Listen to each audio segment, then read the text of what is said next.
Hey guys, it's Danny. Alrighty, today we're gonna discuss about a subject that we encounter very frequent in our hobby, and this is stressed orchids. So we'll go through what causes stress for an orchid, what signs you should look for, and in some cases, how to correct it. Alrighty, so first let's start with some stress factors that we cannot avoid. And pretty much there is no way to correct the stress really fast. First on the list is the new orchid syndrome. It isn't uncommon when we purchase new orchids to have flowers fading all of a sudden or buds yellowing and falling without any particular reason. And this can happen to all sorts of orchids. Most prone to flowers and buds falling prematurely are the Phalaenopsis orchids, but other orchids can display this behavior as well. Loss of flowers and buds before their time is only due to a stress factor. And with new orchids, it is the stress of getting adjusted to a new environment. There are instances where orchids are kept or grown in certain conditions at their nursery or even in the flower shop, and when you bring them home, you suddenly change the environment and everything it contains, such as temperature, humidity, quantity of light, and so on. The orchid experiences a stress in adapting to the new condition. Therefore, it might start to draw energy from the buds and the flowers and invest it into adjusting to the new environment. And although we don't like what's happening, it is understandable. Now, this will not happen all the time. It really just depends on environments, on season even, on the individual orchids, as some are more prone to losing flowers or buds when they're trying to adapt to a new environment. In this instance, there isn't much we can do unless we have a greenhouse or we know exactly the environment and the conditions under which the orchid grew, and in most cases that's impossible.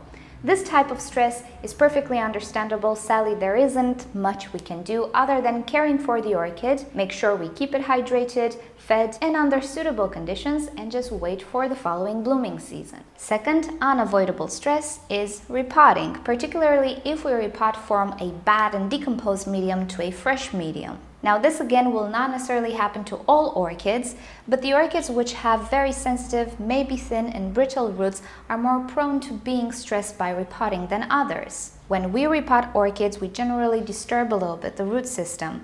In some cases, we can even destroy most of the root system if the orchid just has those type of very brittle and fragile roots. If we are repotting from organic mediums such as bark and sphagnum moss and coconut husk, and we try to remove as many pieces of the old medium as possible, we might destroy the velamen itself. And some orchids cannot come back from that. Phalaenopsis are usually better with this, but things like Cattleyas and even Oncidiums will usually lose roots which have a destroyed velamen. So in the case of an orchid with very sensitive roots, the stress of repotting is pretty unavoidable because in the long term, repotting is actually beneficial.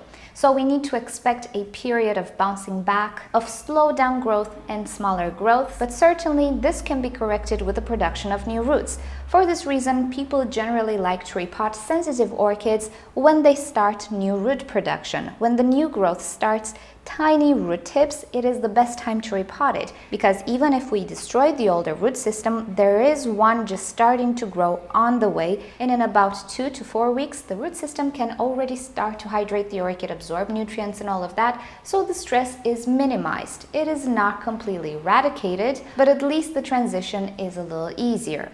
And the third type of unavoidable stress is if we purchase or we acquire an already sick and stressed orchid. Now, these discounted orchids might just suffer from lack of flowers, but some of them do have serious health issues. Loss of roots, loss of leaves, rotting of some pseudobulbs, or crown rot are all diseases or ailments that seriously stress orchids. So when we purchase a sick or stressed orchid, we need to expect a period of time in which it will continue to be stressed and it will not perform to its full capacity. It might not bloom for a couple of years, it might not look as big as it should be. Until the orchid will create enough structures to support normal growth, things will not be very pretty for that orchid. And yet again, there is nothing we can do to avoid this type of orchids being stressed. All we can do is care for them properly and ensure that we provide what they need so the recovery is as fast as possible. Alrighty, so those were the 3 kind of unavoidable types of stresses, the ones that cannot be corrected or prevented in many cases. But now let's talk about things we can actually control. The first and most common type of stress is water/air related. The vast majority of orchids we can grow are epiphytic. This means they don't grow in soil, they grow attached to trees. Pretty much we can call them air plants. And this tells us something. Not only do orchids need water, but they need air as well. Too much water can lead in some cases to root suffocation and root rot, while too little water can lead to desiccated roots and eventually death of the roots.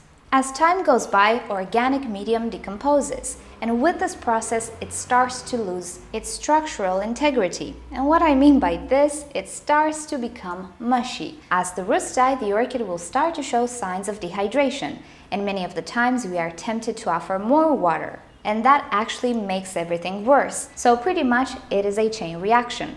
Therefore, with organic medium, we need to be very careful how we water and to maintain that ratio of oxygen and water. Also keeping in mind not to keep any particular section of the medium too wet, such as the bottom. And of course, we need to change it periodically depending how fast it decomposes.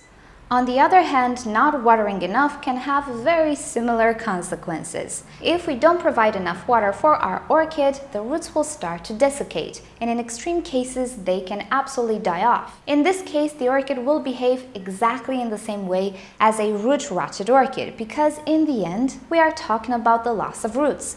So even in the case of dehydration, if the roots are already dead, no matter how much water we provide after we discovered the problem, it might already be too late. But in very mild cases, not enough water can also show on the flowers. And this is an example of one of my Phalaenopsis, which suffers from dehydration, although not extreme dehydration. It started to lose many of her flowers. Second type of stress, light stress. Different orchids have different light requirements, but in cultivation there is no orchid that does not need any light at all, no matter the season. Insufficient light can have severe consequences on orchids because light energy is used in photosynthesis. If an orchid cannot properly photosynthesize, it cannot feed all its structures, and furthermore, it cannot feed new structures. So new leaves will not be as big as the older ones, root production will be slowed down, and not to mention, flower production will be impaired as well. It can be totally lacking. The signs of too little light can be quite deceiving depending on the orchid. A common belief is that if an orchid displays very dark colors, it suffers from the lack of light. But personally, I never take this belief into account because it simply does not apply when you have a varied collection of orchids. Some orchids naturally have a darker pigmentation, and moving them to more light can actually burn them. I think a better sign would be the yellowing of the leaves, along with the new structures created and how they appear. It kind of makes sense. If the orchid doesn't have enough energy, it will not produce bigger structures, which can include bigger leaves, bigger pseudobulbs, and so on. Again, if the orchid doesn't have enough energy to sustain all of its current structures, it will start to give up some of them, like leaves and flower spikes. On the opposite end, too much light, and here I am referring to direct sunlight, can lead to burned leaves, especially if they're not slowly adjusted to the quantity of light or direct sunshine. By destroying the leaves, yet again we are stressing the orchid. Loss of vital organs, such as leaves, roots, and pseudobulbs on orchids can only lead to stress and to a setback. Sunburn can definitely kill orchids or at least set them back a lot. The damage can only appear if the leaf is overheated. Direct sunshine can heat it, of course, but the ambiental temperature needs to be high as well to create a burn. So this would be the third factor we can control. Temperature. As I was mentioning, high temperature can favor sunburns in the case of orchids exposed to direct sunshine, while in the case of cool-growing orchids, extreme heat, even if not associated with direct sunshine, is a constant stress factor, since these orchids are not as adapted to withstand high temperatures as others. But the reverse is detrimental as well. If we have too low temperatures, we can experience what we know as cold stress. The organs of the orchid can get damaged by low temperatures. Cold stress can appear different on different orchids, but some signs include red pigmentation, although not in all orchids. In some orchids, orange pigmentation, while in others, complete loss of foliage, and of course, flowers and flower spikes. The fourth type of stress is food stress. Orchids that do not receive enough nutrients will obviously not perform normal. Some nutrients actually make photosynthesis possible, such as nitrogen and magnesium, because they are part of chlorophyll, which is responsible with capturing the light, while other nutrients are responsible with cell formation, regulation of respiration, and many other things. So if nutrients are lacking, the orchid can display all sorts of weird signs. Yellowing leaves, stunted growth. In some cases, they can even look like they're rotting in the case of calcium deficiency. Not to mention blooming might be impaired or completely lack, and so on. Since there are so many ways in which orchids can display nutrient stress, it is pretty hard to talk more about them. But in the end, lack of nutrients will only mean a slow-growing orchid, an orchid that loses its structures without any type of reason, or that is producing very tiny structures, and so on. Signs can be so variable and so many. And lastly, the fifth type of avoidable stress is disease and pests, at least in most cases. Of course, there are things that we cannot control in the evolution of an orchid, especially when it comes to genetics, but preventing some disease and pests can make the difference. Fungal or bacterial diseases can easily be eradicated with the removal of the infected tissue, and I do have a video on it. You can check the description down below for more information. Crown rot can also be stopped if it is spotted early, and yet again I do have a tutorial on how to treat crown rotted orchids, but of course prevention is always the best solution. If we make sure that water doesn't accumulate in crowns, particularly if our environment is cold or very humid and water doesn't evaporate fast, will ensure that both our orchid and ourselves are happy for many years. Likewise, new orchids can come with pests, so it's always good to inspect them thoroughly or even keep them quarantined for a few weeks or a month, somewhere separated from our entire collection, and so on. Of course, when we are dealing with a diseased and stressed orchid, things will be corrected in time.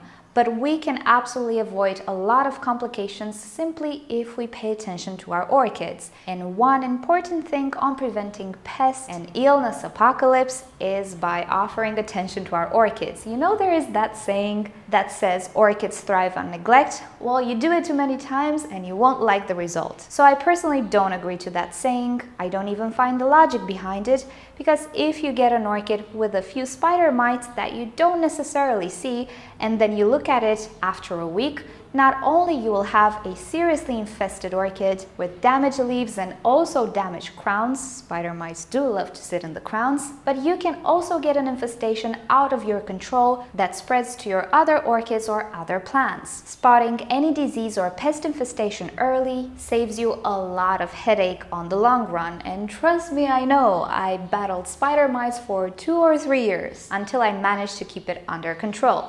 So neglect is never a good mentality when caring for your orchid. So those were the main stress factors that usually affect our orchids. There might be others, of course, but at least these are the most common ones. So always pay attention to your orchid and act the moment you see something wrong with it. So alrighty guys, thank you so much for watching this video. Hope you've enjoyed it. Down below I'll link you to some other videos related to the subject with some illnesses or disease, or even things that help you keep your orchids healthier, prevent some problems, and so on. So if you're interested, just check the description below. Thank you for watching. Hope you've enjoyed it. If you did, give this video a thumbs up. If you hated it, give it a thumbs down. Subscribe to my channel for regular orchids and plants videos, and don't forget to turn on notifications so you never miss a video.